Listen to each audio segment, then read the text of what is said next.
Good evening, everyone. We're so glad that you've joined us this evening for this very important conversation. On behalf of the Be Collective, I'm welcoming you, and I hope that we will all find that the information that we share this evening will actually spur us to action to make some tremendous differences here in South Carolina for our youngest, most precious gems. At the Be Collective, we open all of our gatherings honoring our ancestors who are the reasons that we are here by sharing and reciting the Nguzo Saba, or 7 Principles of Kwanzaa. And so what I'm going to ask you to do in your spaces, wherever you may be, although you are on mute, to please repeat after me. We are here. We are here To live. to live, To live, To learn. to learn, to learn, To open ourselves. To open to ourselves open ourselves To each other.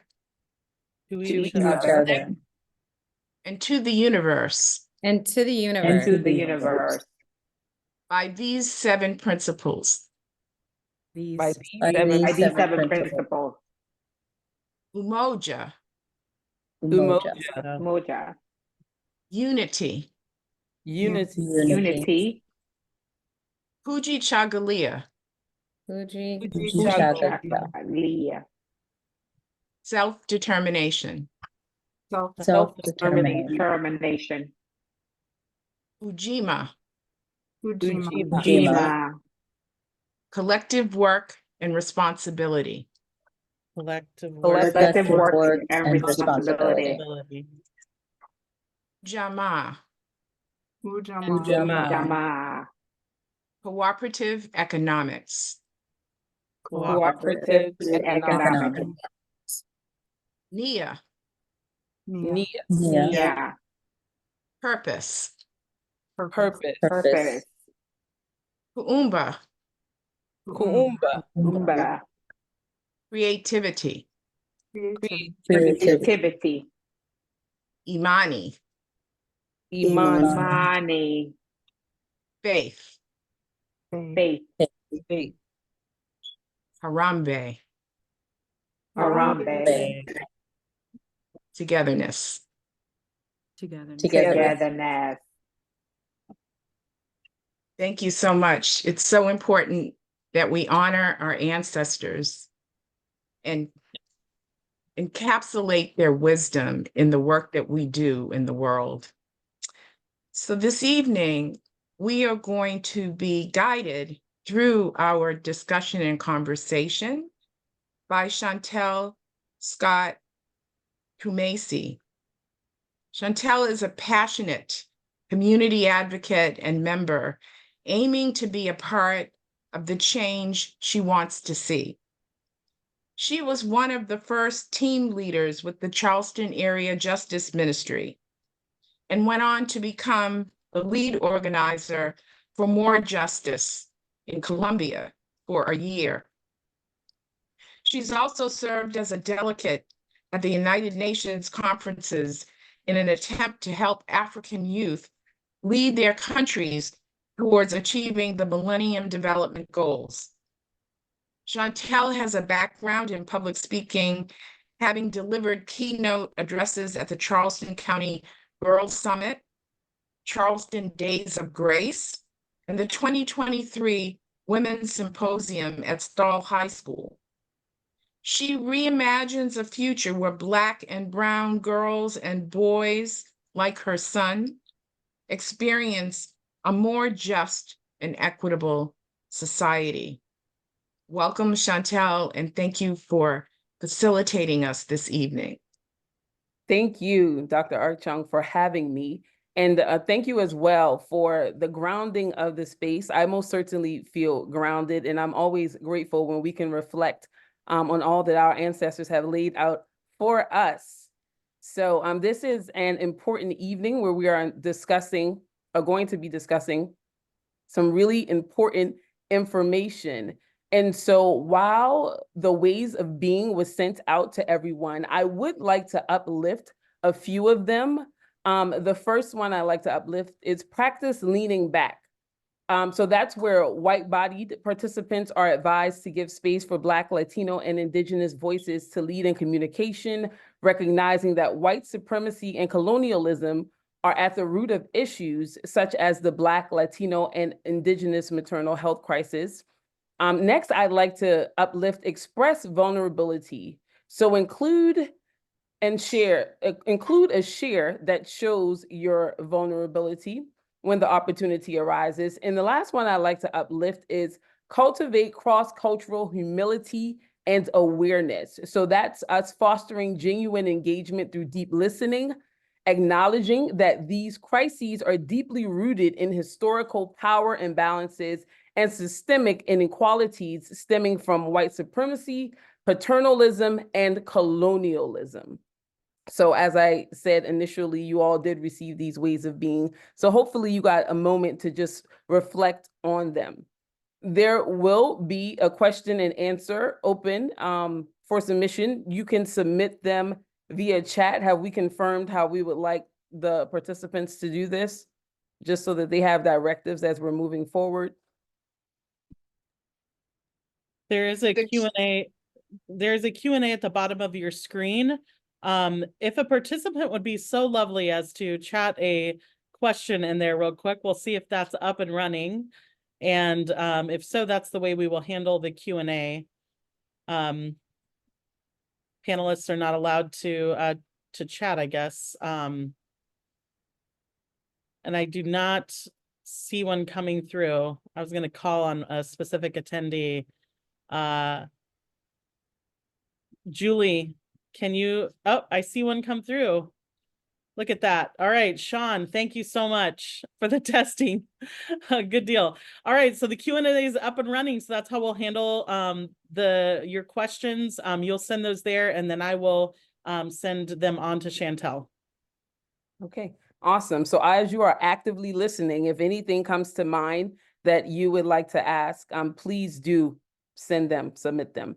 So our first panelist, we'll go ahead and get started with Dr. Melodie Baker, who is a distinguished and esteemed professional in the field of mathematics, research, and evaluation. She is currently the president and founder of ImpactSTATS Incorporated, an organization specializing in enhancing the social and environmental impact of organizations through the lens of diversity, equity, and inclusion.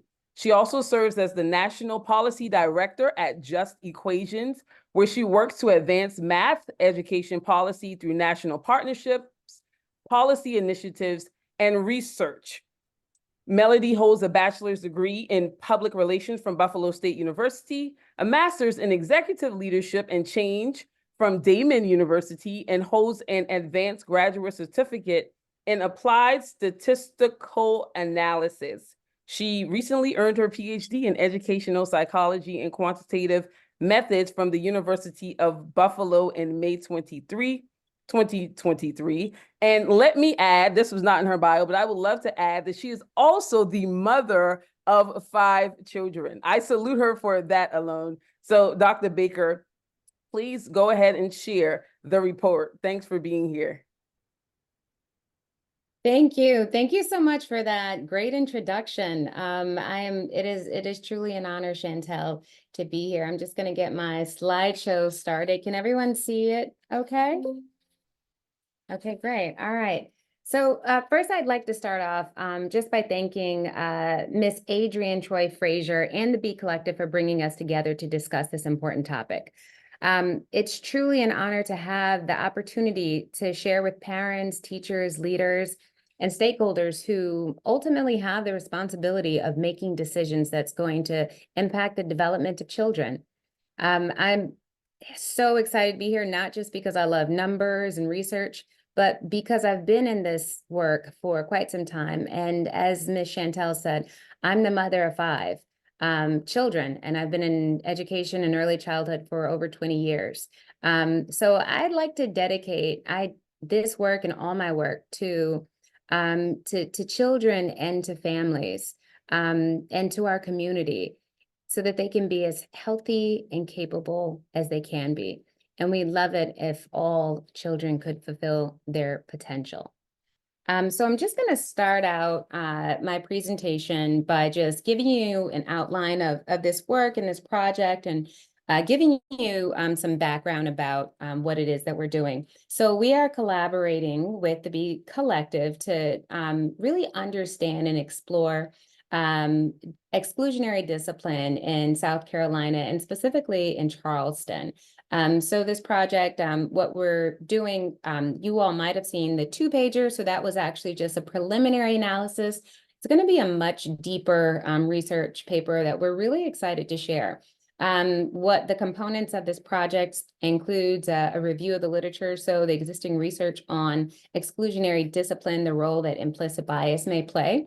It's going to include the preliminary data analysis that you all may have seen in the 2-pager, of course, the 2-pager, review of available data that we have, and all the data that we're using is the most recent data. So data from 2017 is the earliest data, and typically anything within 10 years is pretty good. So we'll be using currently available data. In addition to that, we'll be collecting qualitative and anecdotal information by way of stakeholder interviews. And we have already conducted several parent interviews, teacher interviews, community leader conversations. We've talked to mental health consultants and researchers. As a matter of fact, I'm delighted that a couple of the folks are actually on this panel. In addition to this project, we're also going to conduct a data analysis using some of the data that we have available. And it's all going to go into a final report that will include recommendations. And some of those recommendations I'm going to share today. But before I start my my preliminary analysis of our preliminary findings, I'd like to start the presentation off by asking a question. Please feel free to use the chat. If you could do anything to influence a child's life, what would it be? So feel free to just put your answers in the chat. And I'll wait a few seconds to see what's in the chat. Believe in their awesomeness. Absolutely. Definitely. Thank you, Julie. Again, if you could do anything to influence a child's life, what would it be? Maybe a better way of asking the question is, what is the greatest influence on a child's life? Their trajectory, their future aspirations. Be a positive example for them. Absolutely. I agree that all of these things, they certainly would help a child develop into a healthy adult. We all have the same genetic potential. We have the same rich learning skills. But as you probably know, it's not that certain people have them or certain people don't have them. We all have them, but the question is whether or not they'll come out. And as you know, the health and development of child is based on 3 influential factors: genetic, prenatal, and neurodevelopment, the biology. In medical and child development, we look at this all the time. We make sure that everything happens right early on. For example, we know that preterm babies they have a higher risk because their brains weren't quite ready to be developed yet. These are very important things, and we put a lot of focus on them. But there's actually something else that goes into child development that's even more important: the social economic environment that a child is brought up in.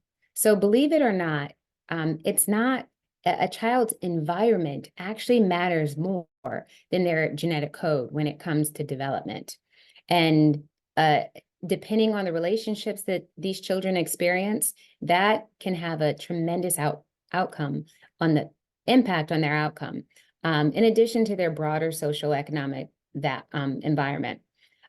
What also matters is what's immediately happening around the child. the attachment, the relationship patterns, what goes on, the childcare environments, the childcare centers. All of these things really matter. And according to medical science, they matter and have a greater impact than genetics and biological development. So essentially, the main driver of children and children's outcome and their ability to thrive is relationships. It's the only thing that drives development more than any other factor, and it's what's most important. So with that, I'll just share some information that you may already know, but the reason why this topic is so important is because 90% of a child's brain is developed by the time they're 5. That's when their language acquisition is happening, emotional development, when children are learning how to interact with each other, how to regulate their emotions, and their cognitive development happens during this time. And preschool suspension, expulsion, exclusionary discipline does not allow children to effectively develop, essentially. So the impact of exclusionary discipline on child development has tremendous implication. Preschool suspensions, they can significantly hinder a child's emotional development, and just being excluded from the learning environment for a few moments can make children believe that they don't belong. They can make children feel that they're inadequate. They affect children's self-esteem.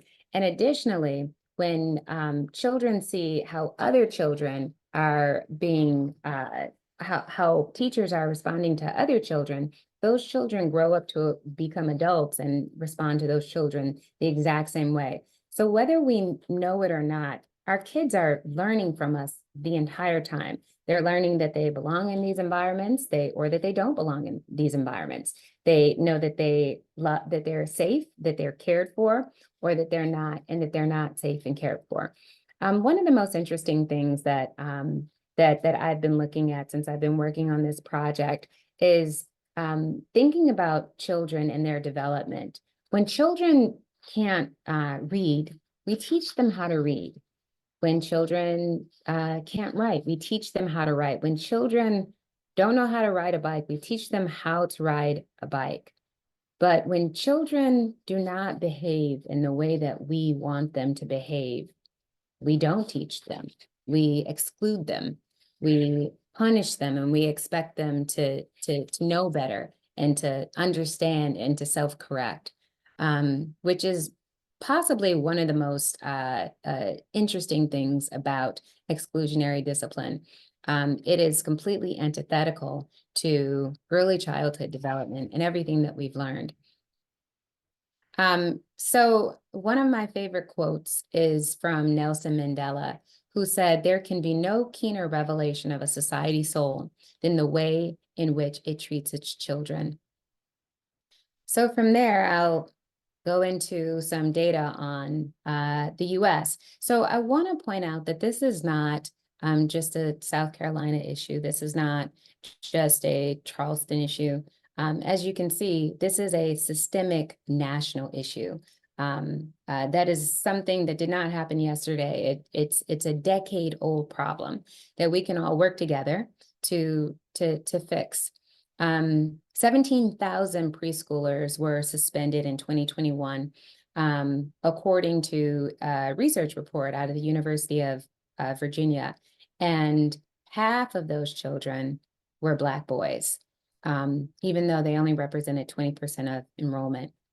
And just to look at the state of South Carolina leads the nation in preschool suspensions, according to the Office of Civil Rights, which is the most recent data. So for every 10 preschoolers suspended in the country, 1 is a Black child from South Carolina. The state that was second had a little more than half of the suspensions that South Carolina had, and that was Texas. And we all know how big Texas is. So that'll just give you an idea of where South Carolina stands. Of those suspensions, Black children made 61% of the suspensions, but only 39% of enrolled children. One of the most interesting things as while I was looking and investigating this data and looking through other data, data analysis of prisoners and the disparity of prisoners came up. And what was interesting is that these numbers are very similar to the disparity in the prison rate. South Carolina also has 59% of South Carolina prisoners are Black people, although they only represent, I believe it's 27% of the population. It appears that there's some relationships, as research would say, between preschool suspensions and the impact of prison. Research says that children who are suspended, they are 10 times more likely to experience the juvenile justice system or prison, essentially. What's interesting is children early on, as I said a little bit earlier, they understand where they belong and whether or not they should be there. So if we're suspending children in preschool, imagine what happens in the 3rd grade or in the 4th grade or even in the 8th grade when they're being suspended. They expect to be suspended and they're already used to the behavior. And the children around them who are seeing them suspended are going to grow up and become adults, and they're going to be teachers, some of them, and they're going to understand that that is how they reacted to children as well. And that's how implicit biases are developed and are created. Now, what's interesting is while South Carolina leads the country in preschool suspensions and expulsions, what is interesting, or a correlation between this, has a lot to do with child staff ratios, preschool salaries, and the suspension rate.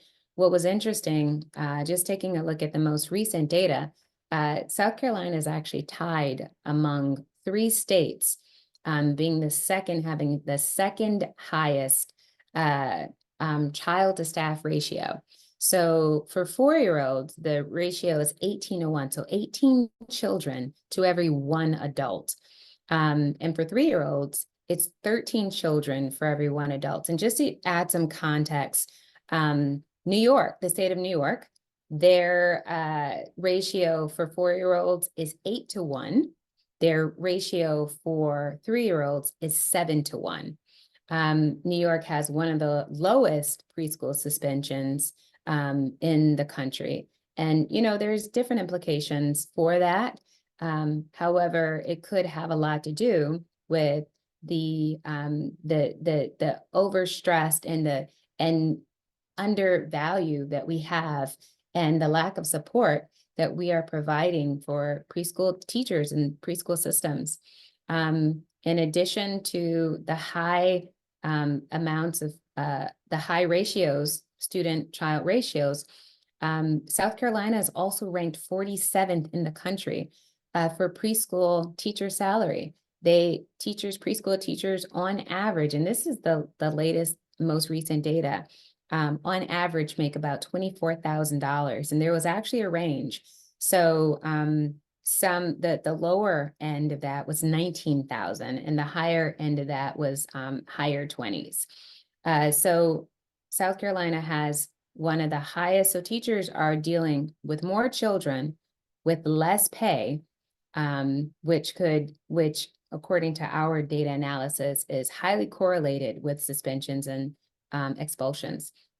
And just to get to Charleston, the Charleston County School District. So North Charleston, and to give you some information about the data analysis here, because the Charleston County School District does not disaggregate, does not produce or publish preschool suspensions and expulsions, we had to take a look at suspensions at the with all of the schools, number one, so just to clarify how this data was analyzed, we looked at suspensions for schools that had in Charleston that offer preschool programming.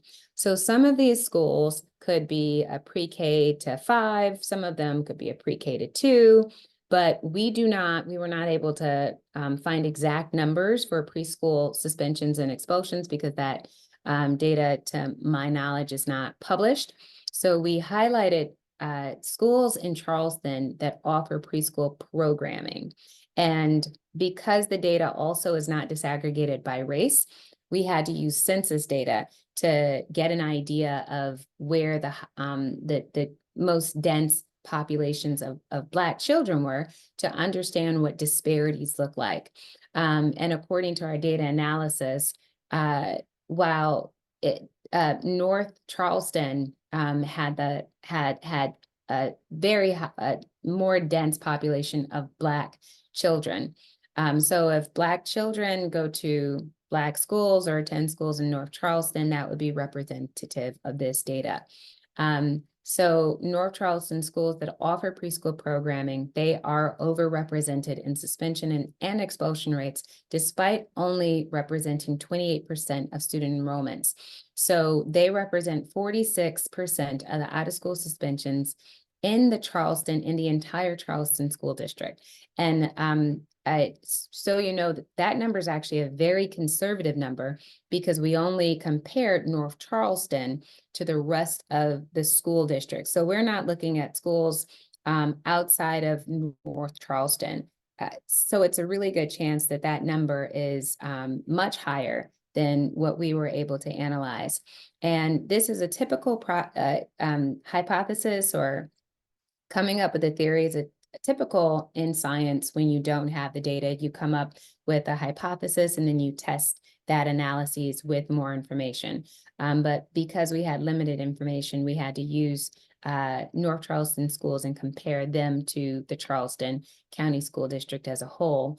And it was, and we were surprised that the North Charleston schools represented almost half of the entire school district's suspensions.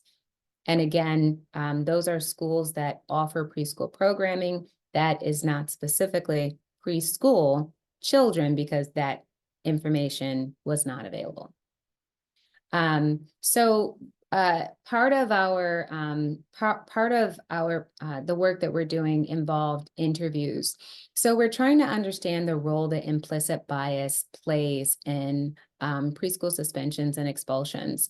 So we interviewed various stakeholders, as I mentioned earlier, and I brought out a few quotes that essentially highlight implicit bias. In terms of talking about Black boys, one of the themes was that that teachers feel that there's a fear that the little boys will grow up and become Black men. There is also, and as a result, this is what we refer to as adultification bias. Black children or underrepresented children, they are typically adultified, whereas we look at them, we have higher expectations of Black children than we have of other children, because we perceive them, although it's not accurate, to be bigger, to be stronger, to be older.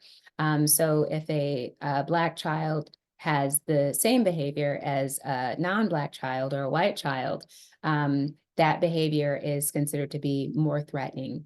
When they talked about Black girls, because there was a difference, one of the questions we posed is, do Black girls, do teachers feel as threatened by Black girls? And while Black girls are also very much so overrepresented in preschool suspensions and expulsions, in comparison to Black boys, they were seen as less of a threat. One person said, I think Black girls are trained to be more compliant. And again, these are just thoughts, or these are directly from interviewees. To be more compliant, to be more agreeable. Whereas for boys, if you see aggression or certain behavior, you say, well, that's just a boy. He's just being a boy. And so certain things become more acceptable, obviously, for boys versus girls. So there was some bias associated with that. So if girls were essentially exhibiting the same behaviors as boys, one of the things that we would see is that the discipline was not as harsh for the girl, because whether it was kicking or hitting, it didn't. The teacher did not think that it would do as much damage. Some of the other quotes that we heard during the interview was when teachers, particularly in primarily segregated environments where it was a mostly white classroom, if a teacher got a Black child, before even knowing his background, teachers would ask other mental health consultants, I've got a Black child. What do I do with him? I've heard that they're more aggressive. I just Googled them. And the mental health provider suggested that instead of looking at him as a Black boy, look at him as a child. Other examples that we heard was a child of children, their behavior just being more egregious, particularly Black children. So if they're on the floor and under the table, which would be technically behaviorally appropriate, and it's considered disruptive behavior, and children are being suspended because it is perceived and seen as disruptive, as opposed to typical behavior. For instance, one child was under the table, and as he was climbing out from underneath the table, his feet kicked the little girl that was behind him, and the child was. They believe that the child was kicking the little girl. She started screaming, so he was suspended. A white child was under the table, and that child was perceived to be considered. They said that he was under the table because of fear, because the table offered him safety, whereas the Black child's behavior under the table was being more disruptive. Some more of the some other outside of implicit bias, some of the other things that came out in these interviews is resources. A tremendous lack of resources in many of the Black schools. A theme that came up was segregation, that many of the schools in Charleston are heavily segregated. So some of the teachers that they were not actually able to say whether implicit bias played a role, because in schools, primarily wealthier, more resource schools or white schools, they typically had so many more resources that if a behavior was disruptive, they had other people to support those children to deal with those behaviors. So in the schools with higher populations of Black children enrolled did not have those resources, which really speaks to systemic issues as opposed to implicit biases. So in these interviews, when we talked to teachers and administrators and researchers, we came up with this diagram to give you an idea of what it looks like, what an environment, based on the information that we collected, what it looks like for an environment where that is built on relationships and built on resources.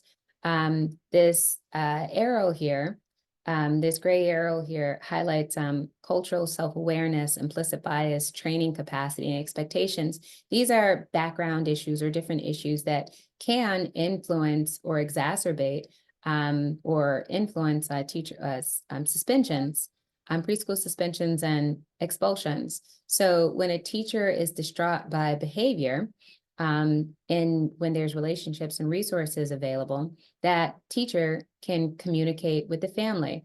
The family trusts the teacher receives program support, and the program support can come through mental health consultants, family support specialists, child evaluation services, and in return, the child stays in school. One of the things that we also heard in our interviews is that a particular school district was having higher referrals for suspensions of children, and that school district did not allow any mental health consultants to provide resources or supports, even though it was asked and requested by parents and by teachers. So I'll go to another environment. This is an environment that is not where teachers have less support. So this arrow again just represents different challenges that teachers experience that can really influence suspensions and expulsions.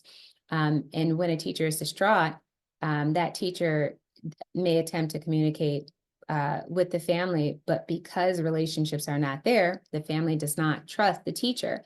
The teacher tries to seek program support. The program is limited. And because of policy, and it dictates exclusion, as a result, children are excluded. So this is a diagram of a system that does not have relationships and supports. So with that, I'd like to share some recommendations, and but first I'll just highlight implicit bias and the difference between implicit bias and systemic bias. Implicit bias is something that we all have. One of the things that came out in the report is that in several research, including the Gilliam report, that white people, Black people, we all have implicit biases. However, having supports and being aware of them, having training to understand these implicit biases, it helps us to understand it and make these decisions that help to better support children. Some of these implicit biases can come up in cultural misunderstandings, which we'll talk about in the recommendations as well. When children come from different environments and different expectations for behavior, and if a teacher is not familiar with that behavior, it can be considered as disruptive. So sometimes sometimes these behaviors just are just things that we are not familiar with. So to start off in terms of, to discuss systemic bias is a bias that is there, and it's something that we don't have control over. And I started this this presentation out by showing that the United States has a problem. Systemic bias, it's within the system.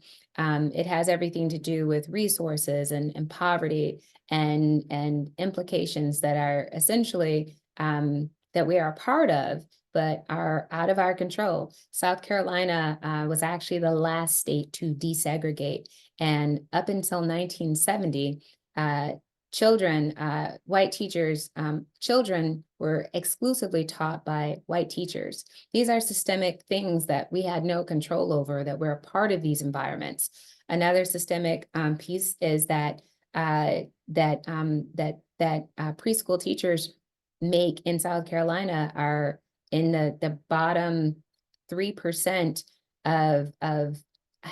in bottom 3% of average salary. So that exacerbates the issue. When you're underpaid, undervalued, and at the same time have a tremendous caseload, like 18 to 1 for 4 children. And I'm not saying that is the case in every preschool center, but that is what is allowed. Those are systemic issues that can exacerbate issues. The child preschool system has too long been underfunded, undervalued, and underappreciated.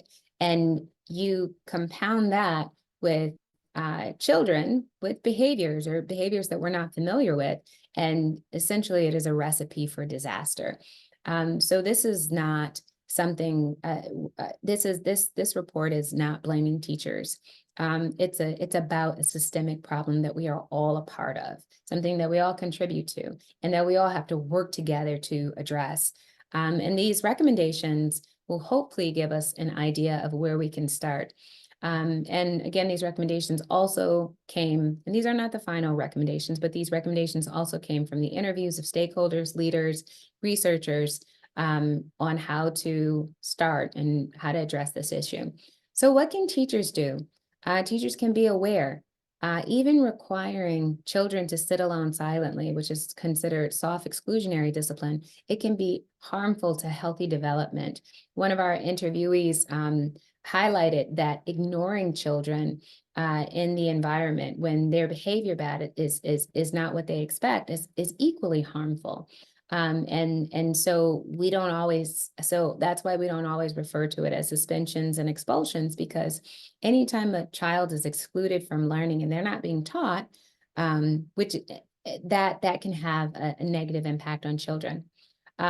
So children under 5, they display a range of cultural developmental differences that can be misinterpreted as behavioral disturbances, as I mentioned earlier. Understanding that there are cultural differences and even building relationships with parents and family members to understand, what children go through, what might be some things that I can expect, how can I better or create a more inclusive environment for this child is going to help.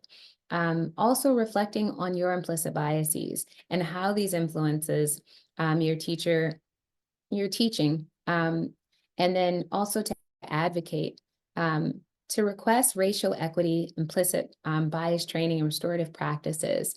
And then finally provide proactive, strength-based, developmentally appropriate redirection for children to provide more support.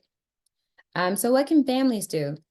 Support your child. One of the things that came out in the interview is that many parents are receiving suspensions and they have no idea that other parents are receiving suspension. So ask, did your child get suspended, or share that your child, and then ask what your child is being suspended for. So also to embrace teaching and talking about race, talk about big feelings with your child, having those open relationships with your child to understand how you can have a better support your child at home for the classroom. Also to stay calm when disciplining and to seek mental health support. Connect with your child's teacher, ask about the good parts, the hard parts of the day. But most importantly, one of the main things that came out of the interviews was really building a relationship with the teacher. Teachers who have better relationships with the family and with the family, those children are less likely to be suspended. Share any stresses that you might have with the teacher. If there's a recent move, if one of the children's sibling went off to college and it was their favorite sibling, or moved out or something, and it's having an impact on the child, share that with the teacher so that they understand that day that child might need more support. Also to find a community member who knows resources that are available. There are so many different resources that I've learned about, schema and CBOs, the Beat Collective, as you know, that can provide resources and advocacy to better support your child. Request classroom observations and an evaluation by a psychologist. And I think it was Stephanie that I heard mention this at the town hall. Volunteer in your child's classroom. That makes a huge difference. As I mentioned earlier, capacity is an issue. So just taking a little bit of stress off the teacher, it can go a long way. And then finally, what can early education policy leaders do? Recruit and train more teachers of color. Now, that's not a silver bullet, of course, because as we know, teachers of color also have implicit biases, but it is a step in the right direction. The William Gillum study showed that it looked into understanding if teachers are presented with 2 children or children with behavioral issues, and they wanted to understand the role of empathy. So they gave teachers a few different children, and they said that this child has had a series of behavioral issues, and this child has been suspended this many times. And then they also provided, a story. This child's father recently passed, or, to really understand the role that empathy played. And what was interesting is that that empathy made a difference in the disciplinary recommendation based on race. So where all the teachers equally would have suspended the child based on the behavior, the empathy mattered with race. So when the same race was involved, if it was a white child and a white student, and this behavior was involved, and they shared, that this child was having some problems at home, or mom and dad was having some issues, that teacher tended to have more empathy toward that child. And the same thing in terms of the Black children. And as we know, Black teachers are a very, very small minority. So recruiting and training more teachers of color is going to be a significant step in the right direction. It's going to take dedicated funding. Again, early childhood is one of the most underfunded, underappreciated, and under-resourced systems. And it can have the greatest impact on child development. We are familiar with the Perry preschool study, the Abzadarian study, the Chicago study, that all talked about the benefits of investing early, but somehow we always leave our children out. Provide preventative care and maternal health consultants and experts in culturally sustaining and anti-racist practice to assist preschool teachers in recognizing and addressing underlying social emotional challenges or effects of trauma that may appear as behavioral issues. And then pass laws banning exclusionary discipline, allowing it for immediate and serious safety threats, and mandating restorative practices to prevent suspensions and expulsions. I wanted to just highlight this one here because South Carolina is doing a lot in terms of language and articulation of exclusionary practices, but South Carolina has basically made a lot of recommendations, and they're encouraging it. They're making suggestions. When you are #1 in the country in suspensions and expulsions of preschool children, there's no room for suggestions or recommendations. This needs to be mandates. It needs to be requirements. Other states have mandated that that exclusionary discipline is banned. Dr. And then finally, Baker, sorry to interject and cut you off, but Dr. Iruka will have to drop off early. oh, let's end there. Yes, but are these recommendations in your report? Yes, they are. Okay, awesome. So if you would draw your attention to the chat, Dr. Baker's kicked out report may be accessed, and the link is provided there by the admin host. Yes. So thank you so much, Dr. Baker. If everyone on the call or in our town halls, anything like me, the information is incredibly eye-opening and alarming. So we thank you for bringing all of that to our attention. And for the sake of time, we will still allow questions, but we're going to get through the panelists and then we'll circle back to those questions. So Dr. Baker, if anyone has any questions for you, we'll certainly circle back, but we want to make sure we can catch Dr. Iruka. Absolutely. Sorry about that. Thank you. No, it's okay. This is your passion, and we appreciate the information for sure. So folks, keep thinking, keep your wheels spinning. We'll certainly circle back to questions. So then you have some claps. We're going to move on to our next panelist to provide further thoughts on suspensions. So Iheoma Iruka, Ph.D., is an award-winning research professor in the Department of Public Policy and the founding director of the Equity Research Action Coalition at the Frank Porter Graham Child Development Institute at UNC Chapel Hill. She will begin as Tenure Professor of Maternal Child Health at UNC Gillings School of Global Public Health in the fall of this year.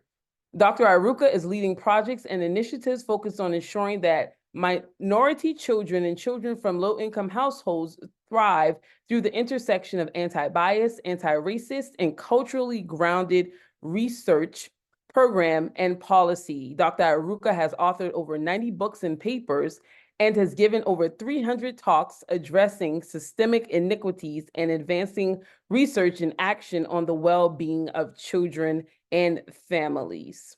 Dr. Iruka, we welcome you to share your further thoughts on suspensions. Thanks for being here.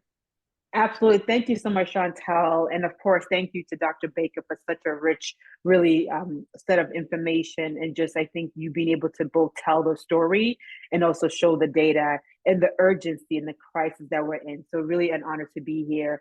And thank you, of course, to Adrian, Troy Frazier, and the Be Collective really for making this possible, including for those who are here with us presently and those who will likely watch the video recording. I just want to thank you all for making yourselves available and really more importantly, hopefully activating the information that you have heard from Dr. Baker, and you will hear from many other speakers. So really, I'm honored to be here with you all. So what I'm going to do is I'm going to share my screen to get us started. I feel like a lot of what Dr. Baker, I think, is really spot on. And so I really want to just add a couple more sort of nuggets to it and really, do a call of action.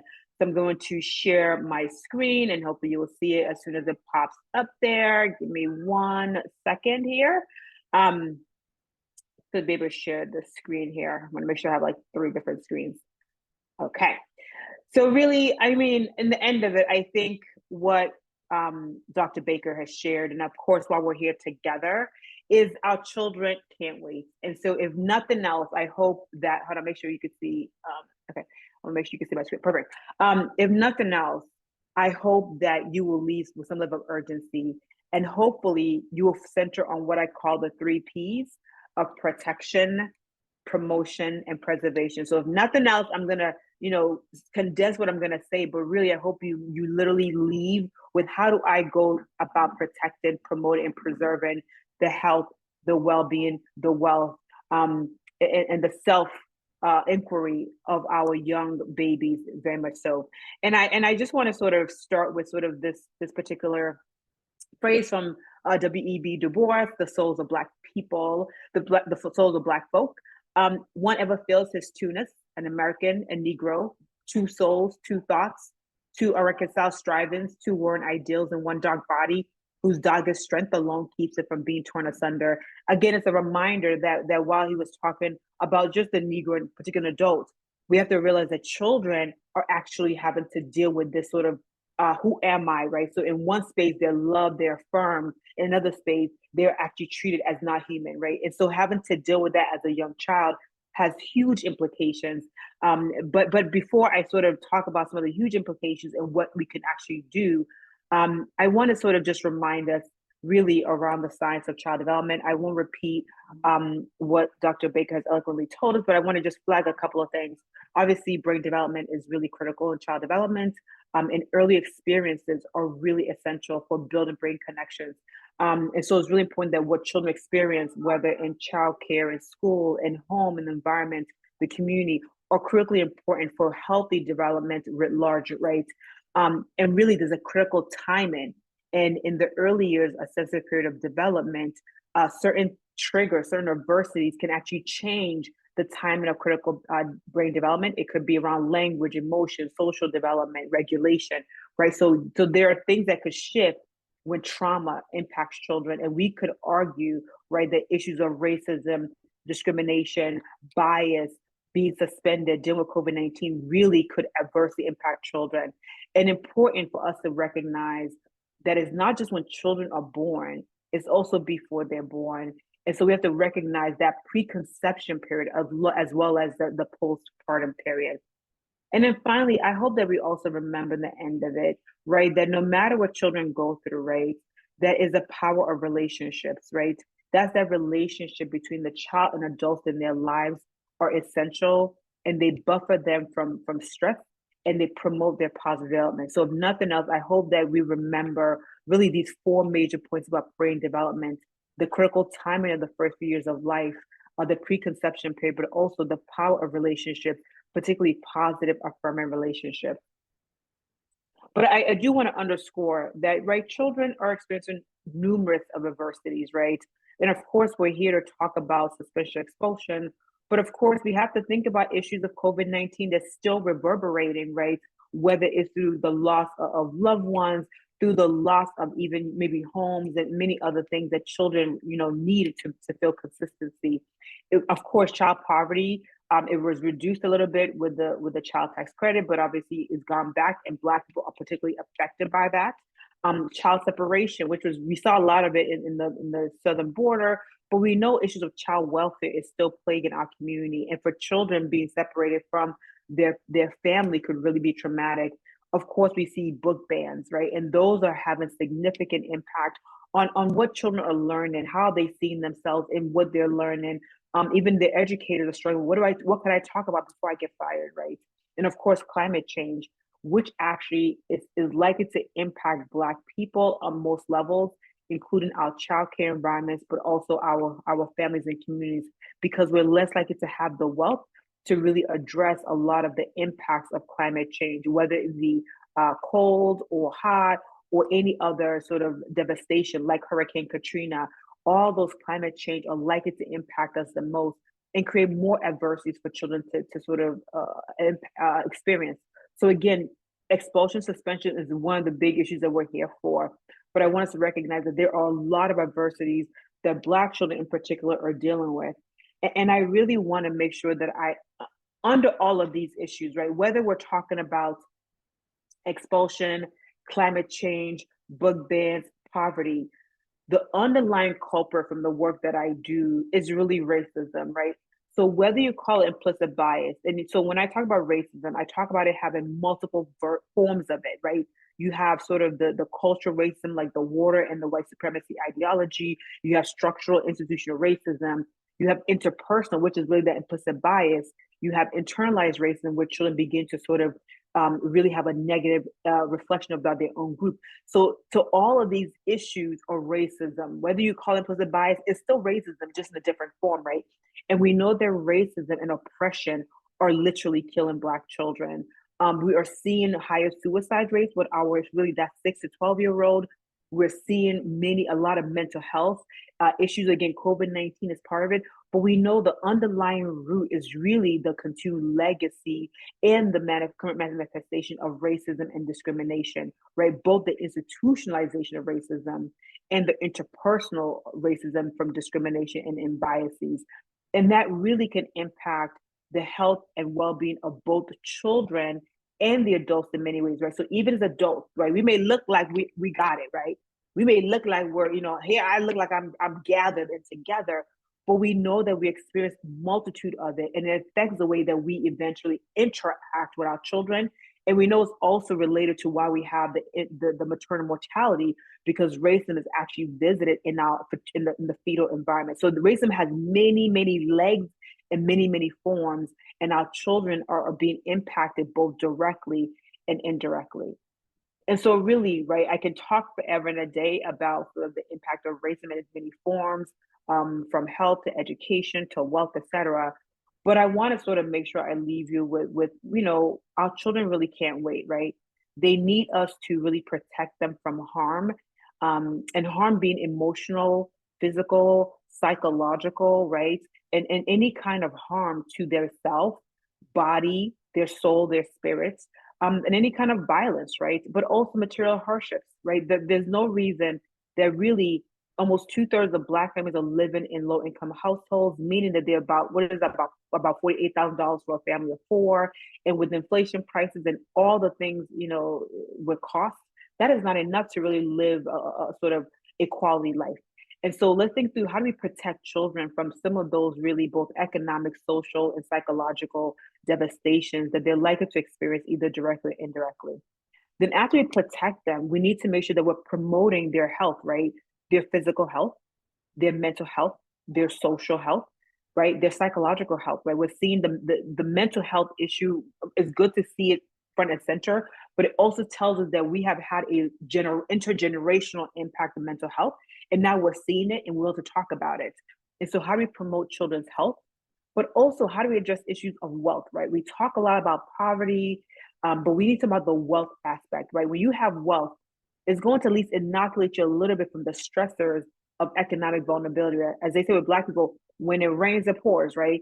And so when you don't have any wealth, when somebody dies, when you lose a job, when the COVID hits, all these other, adversities and unexpected things, wealth helps you to kind of stabilize yourself and continue to move forward.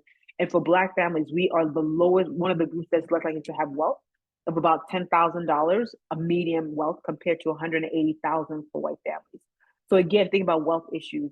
And of course, access to educational excellence. Now, let's be very clear, and I think Dr. Baker, you pointed out really beautifully that the ratio, right? A ratio of 18-to-1 is unheard of, is actually, I would say, is very dangerous. And then on top of that, you're paying teachers $24,000, which is barely sort of poverty level, right? And so you're actually compounding the issue of where children are literally actually potentially in harm's way. You're asking people who are not valued, not protected, to basically take care of 18 children who are dealing with then significant issues, either in the program or either in the community, and they're having to make a miracle, right? So again, how do we make sure that children, Black children, are able to access educational excellence and not just have basic sort of basic care, right? And then finally, I think in the end of it is that we have to continue to figure out how we preserve our family, our culture, our language, and really more importantly for our children, a healthy racial identity, right? One of the impacts of racism is how it really endangers children's sense of self and who they are, right? When they hear that Black is ugly, Black is lazy, your stories don't matter, you don't matter, get out of this classroom, it's actually destroying their sense of self. And think about you as an adult. When you are not tethered to your culture, your family, your language, your community, your institution, you are just pretty much out there in the wind, blowing and flailing, right? And for young children in the most critical time period of their development, right? When all the neurons and synapses are going, when a lot of it is set in the first sort of 1,000 days of life, right? The first 3 years of life, especially, it is actually even more critical that we preserve their sense of self, their sense of stability. And so I urge us to think through the protection, promotion, and preservation. And I'll just flag, right, that we meaning the National Black Child Development Institute in DC, the oldest civil rights organization focused on Black children, and my center created a Black Child Agenda in 2021. And feel free to use the QR code to download that agenda. And in the agenda, really attended to the issues of protection, promotion, and preservation. And you can see the various policies that we think is needed, right? Again, remember, exclusionary policies and practices like suspension, expulsion are really a symptom of a larger looming problem, like this more structural, systemic, and historical, right? And so we need to think through how do we make sure that as we address the issue of exclusion, right, from suspension, expulsion, we also have to begin to make sure that we shore up the health, the wealth, and education excellence of our children, right? So that includes things like child tax credit, addressing special education, early intervention, et cetera. And obviously, and I think a lot about reparations, right, in terms of preservation and investing in Black-owned organizations and leadership. And of course, issues like health insurance, wages, right, because a lot of Black teachers specifically, we have a huge racial wage disparities when it concerns early care education. But of course, in one of our protection space, we talk about addressing harsh and unfair discipline. And so I'll take you briefly there to show you what we're talking about there. But I want to really underscore that the issue of suspension, expulsion is really a much larger issue about sort of the dehumanization of Black people, and then it's visited on sort of, young children in childcare programs. But we have to attend to these larger issues of health insurance, of medical leave, of wages, of even the workforce, ensure that they actually have training around what does it mean to be anti-racist, as Dr. Baker talked about. What does it mean to be culturally responsive, right? But also, how do we actually elevate our communities and make sure that all these businesses, because childcare programs, the majority of them are actually businesses, and they have to be treated as businesses and not babysitters, right? And so we have to think from a holistic point of view, and I implore you to look at the Black Child National Agenda to really show how we sort of push for policies that has evidence of potentially working. But specific to addressing harsh and unfair discipline, we actually think it has to take a multi-level, right? So we think Congress has to really be part of passing discipline reform. Of course, this Congress is special, so we're not going to say much, but we know that, for example, Head Start and Department of Education have called for stopping and banning all exclusionary practices. And because we know it's disproportionate use against Black children and really undermine their social emotional wellness. And there is no evidence, right? There's no evidence at first that Black children are likely to actually misbehave more than any other group of children. And there's no evidence that it actually works. And again, given the history that Black children are really the reason by why early care education actually exists, the fact that they're likely to be pushed out is one of those really weird but American sort of like, of course it makes sense in America. And so we really are urging Congress to really pass discipline reform to ban all kinds of exclusionary practices, from corporal punishment that still exists in the book in many southern states, southeast states, right? We just love us some corporal punishment, and other inappropriate restraint. Again, even children with disabilities, Black children who are likely to have a disability category are likely to be physically restrained. So imagine your 3-year-old having to be restrained. We are seeing, we see a whole lot of it on social media, and a lot of those are sadly true. And so we're asking for the ban of all sorts of exclusionary practices. But at the state and local level, we actually also say that there should be an elimination of all of those sort of practices. And we have seen these legislation passed in Connecticut, Illinois, and now examples in California. But I'm very cautious, meaning that they can ban it at state level and local levels, but people find other ways. And of course, Dr. Baker made note of soft expulsions, and we still see it happening, right? Where again, kids have said, be quiet, put in the back, or you call parents all the time to come pick up, junior or baby girl or whatever, right? So there's other ways for people to get around it. And so it's important that we are really paying attention to how are these policies being implemented, but also what are the supports being given to educators and program providers. In the end of it, if you feel like kids are in danger or your business is in danger, because that's what you hear a lot, then people are going to find a way to sort of say, you know what, I'm not going to suspend you or expel you, but I'm going to find another way to kind of get rid of you, right? And so we have to kind of make sure that our eyes are wide open in many ways to ensure that any of those policies are not sort of these slippery slides of where other things can happen. So really, in closing, I just urge us to really think through how do our policies, whether at the sort of state level or the local level, even program level, think through the policies and practices that we're going to talk about. To what extent are they protecting our children from harm? To what extent are they promoting their health, their wealth, their well-being, and access to educational excellence? And to what extent are they preserving sort of children's healthy racial identity? To what extent is it preserving who they are as kids who are curious, who are joyful, who are just thirsting for all that life has to give to them? So how are we doing the 3 Ps? And so I urge you to also check out these 2 reports in particular. The one on the left is really specific to North Carolina. We looked at all of the early childhood sort of programs in North Carolina to look at how equitable are they, right? To what extent is it available across, say, rural North Carolina? To what extent is it promoting, children's access to those high quality programs? And we'll discover that exactly to what you're seeing in North Charleston, for example, is that there's opportunity zones. And so if you're in a large majority space, there's less opportunity because of the historical legacy of racism and obviously the contemporary institutionalization of racism. And so I urge you to take a look at that report in case it will be fruitful for what is happening in South Carolina, because obviously there's some shared connections between the Carolinas. I'll also urge you to also download, and these links are all in the PDF whenever you get them, is also this new report we just released last week that's really detailing the policies that actually matter for Black families and children. And you'll see us really talk about issues of expulsion, but also other issues like wealth and health, because in the end of it, we believe that part of addressing the suspension expulsion issue is going to require a really robust attention to how Black people are treated writ large and how Black families' needs and strengths are actually centered. And then finally, I will give you a plug that we have launched a survey with Gallup to really understand how Black families with young children are experiencing life in terms of including suspension expulsion, but also economic challenges, community challenges, but also what are the strengths are they bringing forward, and what are the things that we can do to address their needs in ways that's going to support them thriving and their child thriving. So of course, be on the lookout for all of these reports.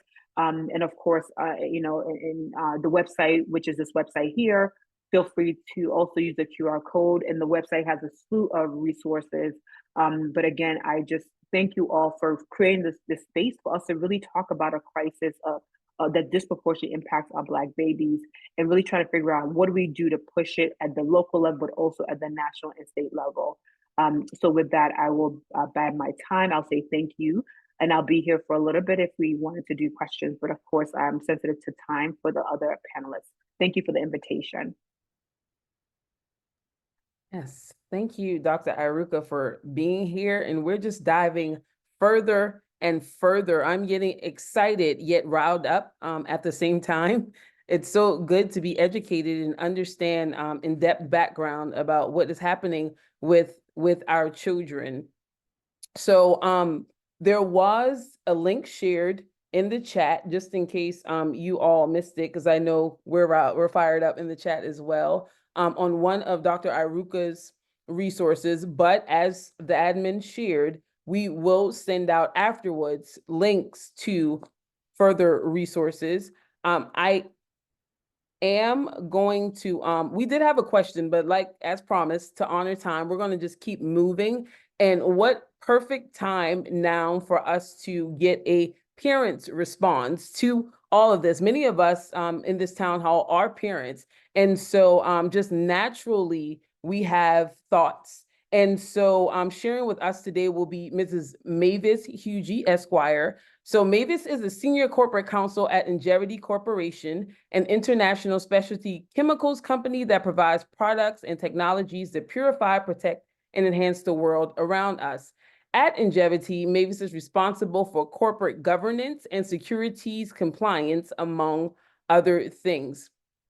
Prior to her position there, Mavis served as Deputy General Counsel of Polypore International Incorporated, a publicly traded filtration technology company with operations in the US, Europe, and Asia.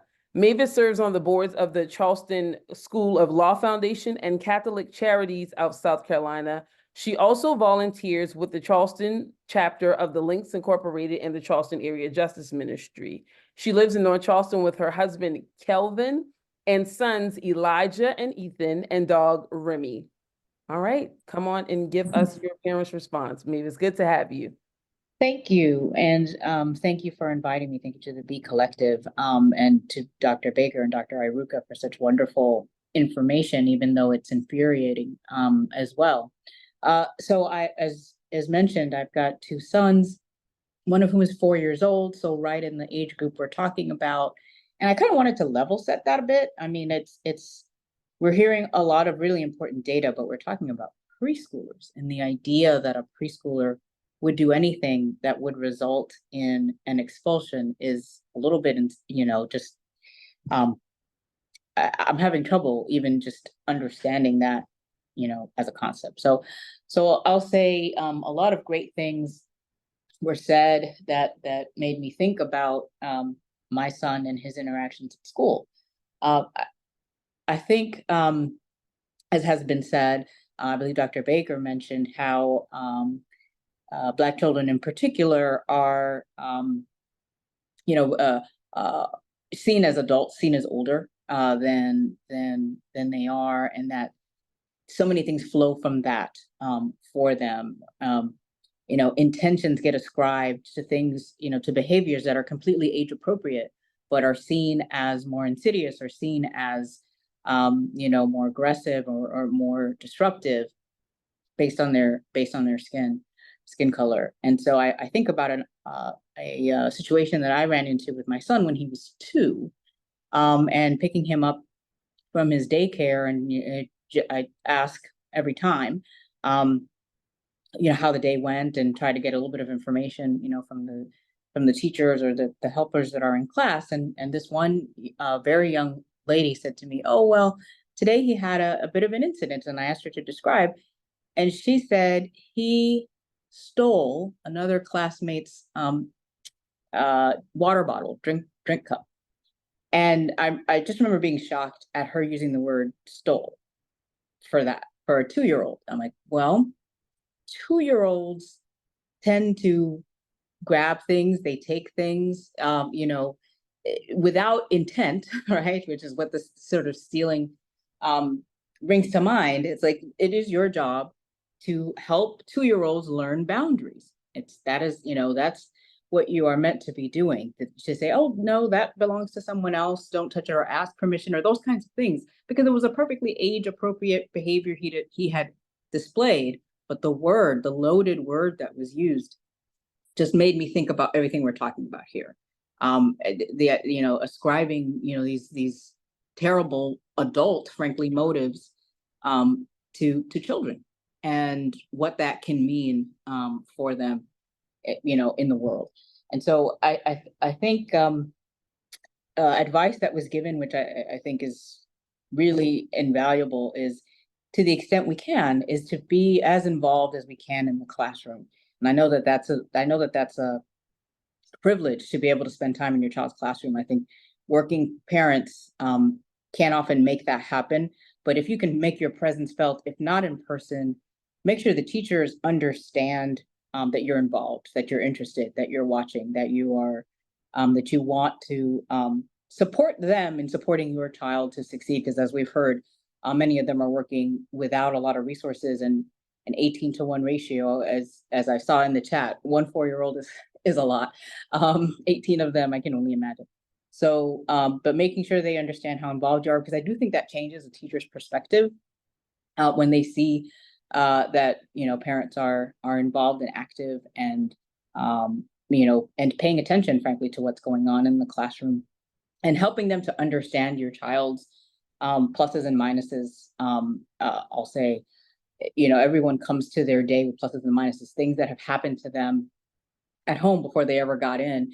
And so it can be helpful to a teacher to understand, oh, their, you know, pet goldfish died, you know, this morning, or to understand if they, you know, got in an argument with a sibling, and that might be putting them in a mood they wouldn't otherwise be in. Anything that you can do to help your child to succeed, and helping to place in your child the self-esteem that it will take to be their own little advocate as well. Sometimes, I mean, at that age it's difficult, but the more they're built up, I feel, at home, the less that they would that some of the things that can happen in the classroom would affect them. And then the other thing I would say is the idea that teaching our kids, you know, behaviors, it is a thing that is a conversation I feel like should be had with the teachers. What your home situation is, and what you expect and what they expect, so that I think it was maybe Dr. Baker who'd mentioned, if there are things that are culturally you know, different for you, that the teacher should know about, that is also helpful to them as well. So, I mean, those are just some of my reactions. Again, I just can't believe that preschoolers would be in a position of being subject to expulsion. But, you know, looking at those numbers and looking at how high they are, particularly for South Carolina, is disheartening. But the more that we can arm parents with the tools that they need to advocate for their kids, I think that the better we will all be. So I'll keep my remarks brief, because I know we're time conscious and want to allow for the conversation for the Q&A. Thank you. Thank you so much for sharing. Mavis, I was so taken aback by the word stole, like just straight out the gate, just naturally, you know that that's not what it is. And I saw other people in the chat immediately respond in a sense of confusion as well. Thank you. Thank you. I think that's, yep, Dr. Iruka departing. Thank you so much. But we'll have the next steps for action by Stephanie, and followed by that, we'll kind of spend a few minutes going into the deeper discussion. So most of the questions have been able to be answered in the Q&A, but just begin thinking, you know, maybe even comments. What struck you? What are you going to walk away with? For me, naturally, I'm thinking the 3 Ps, but just continue to think through those things if you don't have any questions, and I'll pass it over to Stephanie to provide us with some next steps for actions, because we're fired up and ready to hit the grounds running. Hey y'all, I would just really like to take a moment to thank our panelists, our hosts, our moderators, our parent guests, our participants for this evening. It's been really eye-opening. I know it was a lot of information shared, and so hopefully everyone gets a chance to just sit with that and kind of think of how they want to get involved. I know the Be Collective will be building coalition with, you know, community members and different organizations and individuals and parents that really want to see preschool suspensions eliminated. And so hopefully, you know, you guys, if you're registered tonight, you know, your email is included. So we'll be sending out news and different events, and we want to keep the conversation going. And yeah, just really thankful so much for the information that was shared as a mom to a 5-year-old. It's kind of heartbreaking to know that this is what's happening in our schools and our preschools, and that we have to, I don't know, basically remind adults who were once children what children are like. So yeah, with that being said, thank you so much to everyone, our panelists. And yeah, please stay in touch with us as we move forward in this action.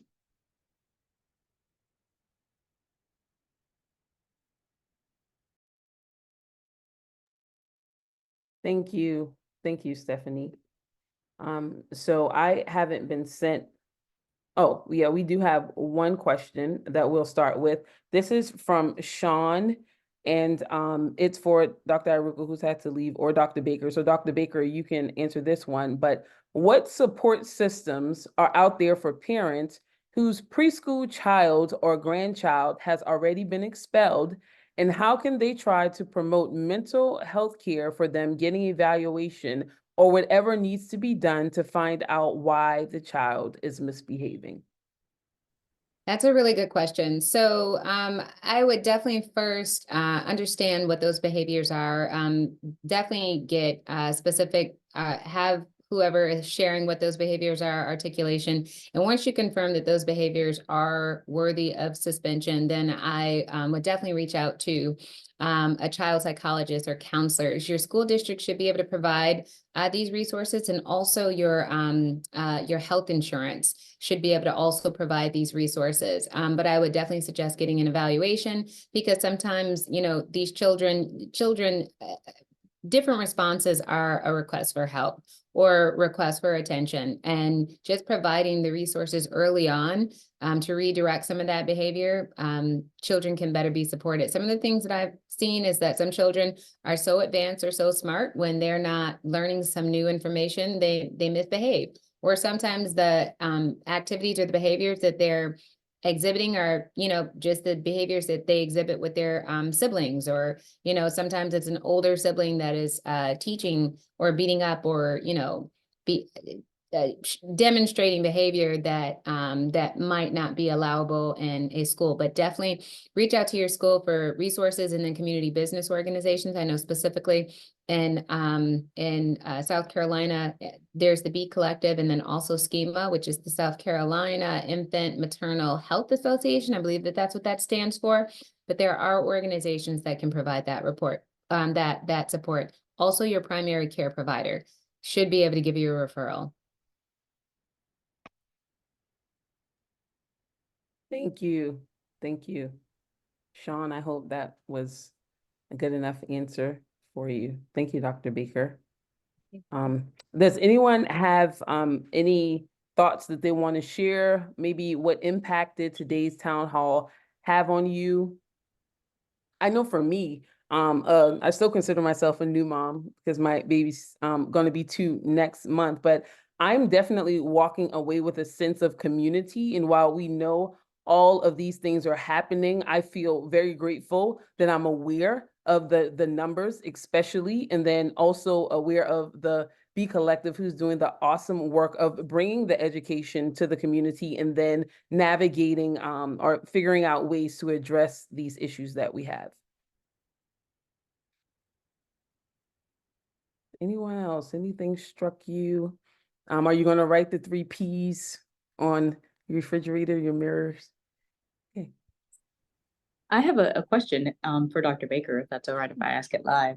Sure. I'm curious about, so you'd mentioned training for teachers being important, and I agree with that. Just having a basic awareness helps, but obviously as a parent, we can't enforce that. But what are your suggestions for you know, for training for teachers that we can maybe approach schools with to say, you know, this is a good training or something for their teachers? So there's the pyramid training, and there's different types of training that are out there, and the schools actually should have access or should be familiar with that because preschool suspensions it's a hot topic nationally, and school districts are being there is a federal recommendations recommending that states do provide resources for their school districts. So there are resources out there, but as far as like enforcing them, that's where the challenge is. One of the biggest challenges that I've seen with the policies in South Carolina is that they're suggestions and recommendations as opposed to mandates. And my suggestion would definitely be joining the PTA, joining the school board, definitely get involved, be in the policy where you can actually enforce decisions. So get on the school board and, you know, say that this stuff has to be mandated. We need to allocate more funding and figure out where the funding is going and make sure it is going, you know, and where it's going to teacher training and teacher support. Thank you. But in the meantime, volunteer in the classroom. I'll be there next week. I'm the guest reader.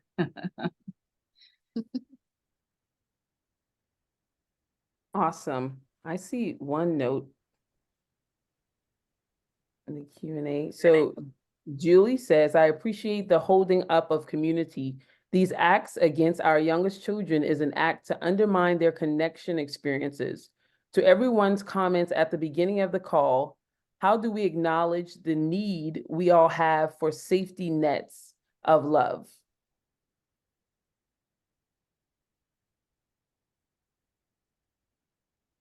Anybody?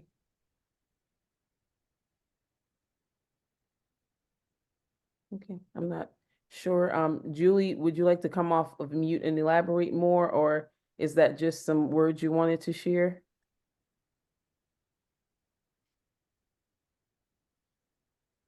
Just some words. Thank you. Thank you for the affirmation. And then Samantha says, I'm definitely keeping the 3 Ps with me. I work in childcare centers as a technical assistant, and these problems are so real and frustrating, and it can be really hard on all parties. I echo the community feeling. You all bring me hope. That's what it's about. All right. Well, we're right at 8:01, which means we circled back and still pretty much wrapped up on time. I thank you all for allowing me to moderate this evening. This has been extremely rewarding, and I am in fact encouraged. I will say that, and I want to personally hold myself accountable in moving forward. So, Treva, I'll invite you on to share some next steps. Yeah, thanks, everyone, Dr. Baker, Dr. Iruka, and Mavis and Shantell for all of this wonderful and wonderful, but as Mavis said, infuriating, I think was the word. That's basically how I feel about it. But I'm encouraged by the reaction we're getting from the community and the desire to do something about this. I'm the campaign manager for the Be Collective, and I just wanted to share a couple of next steps that you can get involved in. We're going to start meeting with some district officials to understand locally here in Charleston County some of the practices that they're using to bring down school suspensions. You are welcome to join us for those meetings. We are also going to begin meeting with board members as well as attending budget meetings. You know, one of the things Dr. Baker shared was we've got to, you know, if we're going to end suspensions, we got to make sure that the teachers have the support they need in the classroom, the training that's needed, and there's funding behind that. So we want to really impact the budget hearings that are taking place in Charleston County currently. And then at the state level, impacting legislation at the state level to make sure that not just in Charleston County, but all across the state of South Carolina, preschool suspensions are ended. So I'm going to go ahead and let Stephanie close out the event, but you will be getting emails with information on how you can be a part of these kind of upcoming meetings. Thanks, y'all. Once again, thanks to everyone. Treva kind of covered some really important next steps. So just want to let you guys know, like over the next few months, we'll be researching, you know, best practices, meeting with CCSD officials, attending budget workshops, beginning to meet with legislators, Continue to host community events to educate a broader community. If you've heard anything tonight that didn't sit right in your spirit, we ask you find a way to get involved. If you're here, that means you're on the mailing list. We will send out news updates and we'll have ways to get you involved in the news update. You can maybe write an email or attend a school board meeting. Maybe you're available to sit with us and meet with an official. The ways that you can use your voice can improve our children's lives are endless. And we look forward to getting to know many of you and working shoulder to shoulder in community. And once again, thank you so much, everyone who participated. And good night. Good night. Take care, everybody. Good night. Thanks for having me. This is a great discussion. I really, really enjoyed Dr. Iruka. I actually knew her before the Be Collective. I was working with her on some other early childhood stuff like about a couple of years ago. Yeah. Small world. I'll see you later. Good Great job, everybody. Trina. Yeah, thanks so Great. much, Dr. Baker. So good to see you Sorry and work for with going you. so long. You're good. You're good. It was all good stuff. Thanks. All right, I'll see you later. Have a good night. See ya. Bye.